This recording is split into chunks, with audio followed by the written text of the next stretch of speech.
han netten. Färden av www.sportal.fo och trösta lunchen. Strøye bronsokronar harna i ta epistremer vidja i Gundadalje det. Undan dessnon var HP 3 stig framafyr i epistrem som tog helst skulle vinna skulle torgjera servånar bronsena. HP hei hinveien vunnet 6 distrare og vi enn og sikre kuntar halda fast truste, som tar speklige hava lagt av NSUI og EP630. Det var då ikke særlig skjønnelig at talan var 2 li som struttes for høyersmersjon. Lengar løter av dessnon var ferien ikke den større og spennende var avskipa, så tar helt større målagan gjørdes talan ikke om.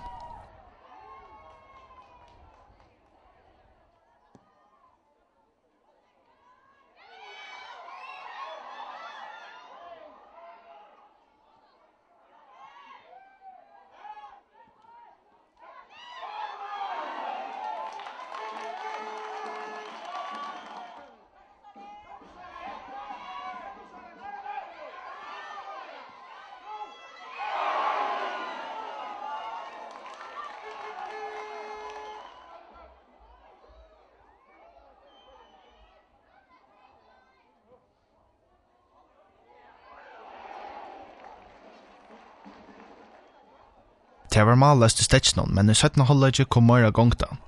HP rønti a få et betre trust, men epistremer hei òsne sina mølegar. Ikkje minst i deipalstøvun. Begge ta long innkast var fått inn i brottstein og i frysparskon. Just et innkast var òsne opphavet til ansamadla malje dessnon. John Heredam kastar lengt, og så fer Soren Angel snøtt bolten iver i handara sujunet.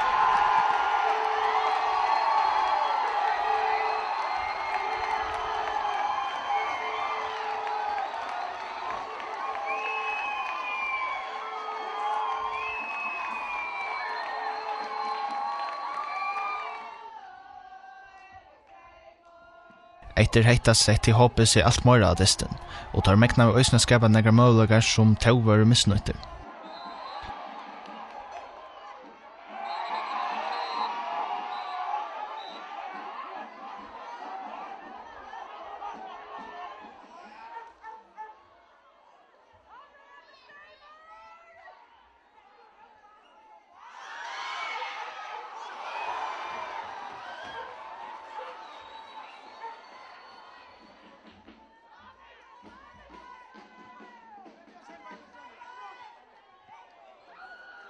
Møte distar enda kom verlig dramatikker i. Fyrst måtte en blåande Ronny Samuelsen færa av vøtlen etter herren luftest vid Rekva Jakobsen, og så Jan Bjerga i Arnbjørn Hansen av malsrykne da Rasmus Nolse rønte seg vid frysparsjen. Men urslite brøttest av ønske, og tog kunde epistremer færa ur Gundadalje vid 3 stigene.